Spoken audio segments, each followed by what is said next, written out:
My name is Pamela. I am Alex's biological grandmother, legal mother. But he calls me Mommy. He knows that his mother, his name is Bridget, and she's up at heaven. When Alex was 5 weeks old, she was taken there. When Alex came into our lives, he was born with spina bifida, which means he's paralyzed from whatever degree he has. Alex is at T2, which means at his waist. Alex also has hydrocephalus, which means he has a shunt in his head, which brings the fluid down the spine. Because of the spina bifida, that makes the spine damaged, and that's what causes a lot of the paralysis. He's a slow learner. At the age of 18, which he is now, he has the comprehension of a 5-6-year-old. Throughout his 18 years of his life, we've been going back and forth to sick kids on a basis of every month to every 2 to 3 months for the last 18 years. And then even still, we're still, in 2 weeks, we're going back again to do more tests. Alex had a grand mal seizure when he was 3 years old. Before that, he could crawl around the house. He could talk. He could say, "Mommy, I'm hungry. I want Kraft dinner." He could say anything. And after the grand mal seizure at the age of 3, his temperature was 106. He was in a coma for 3 days. When he woke up, he didn't know me. He didn't know me for a whole year. He didn't know who I was. He couldn't talk until he was 8. We had to teach him how to talk. We had to learn sign language.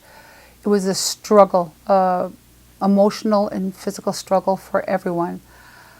But I learned it all. I learned how to sign language. And one day when he was 8, he came home and he goes, "My name is Alex Rowe." And it was like $1,000,000 couldn't have made me happier. I said, "What did you say?" He says, "My name is Alex Rowe." And I hugged him so tight. And he kissed me, and it was the most happiest feeling to hear those words, because he hadn't talked in almost 4 years.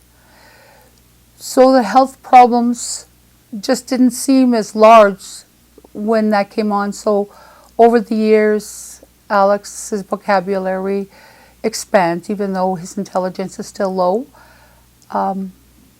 He's getting there. You can understand him. He's a quite happy young man, even though he has the medical problems he has. He has the worst kind of spina bifida that you can have. The reason for that is spina bifida, your skin is covered with your spine that comes through your spinal cord. Alex's was opened, so the amniotic fluid was eating at the spinal cord, which made it more serious, and that's why Alex had to be delivered a couple of weeks early. But through all the years of going to the doctors and trying to get things for Alex and all the medical needs, which are very, very high, I wouldn't trade it for a minute. Not for a minute. We're here today raising funds for a special mattress for Alex, due to the fact that Alex gets a lot of pressure sores when he sleeps. When he moves his legs, even though he's paralyzed, he does move around in his bed, which causes blisters, turns into bed sores, and bed sores are a very long procedure to heal. So a wonderful lady named Chantal came into my life and helped me with this fundraiser to get a mattress for Alexander. And the day he woke up, the next day after Alex had his mattress, he said, "Mommy, my back doesn't hurt." And then the next day after that, he goes, "I love this bed. I'm keeping this one. It's not going away." First, I would like to thank each and every one of you out here supporting this cause. This cause means a lot to me. It gives me peace of mind to know that Alex is sleeping comfortably at night. The pressure sores are gone, and he hasn't had any in at least a couple of weeks. There's nothing. He wakes up in the morning and he says, "My back is not sore." To me, as a mother, as a grandmother, and a mommy, it means the world. I can sleep a lot easier knowing that I'm not going to see any more blisters on him. I'm not going to see any more sores on him. No more months of doctors and nurses coming into the house and packing his sores.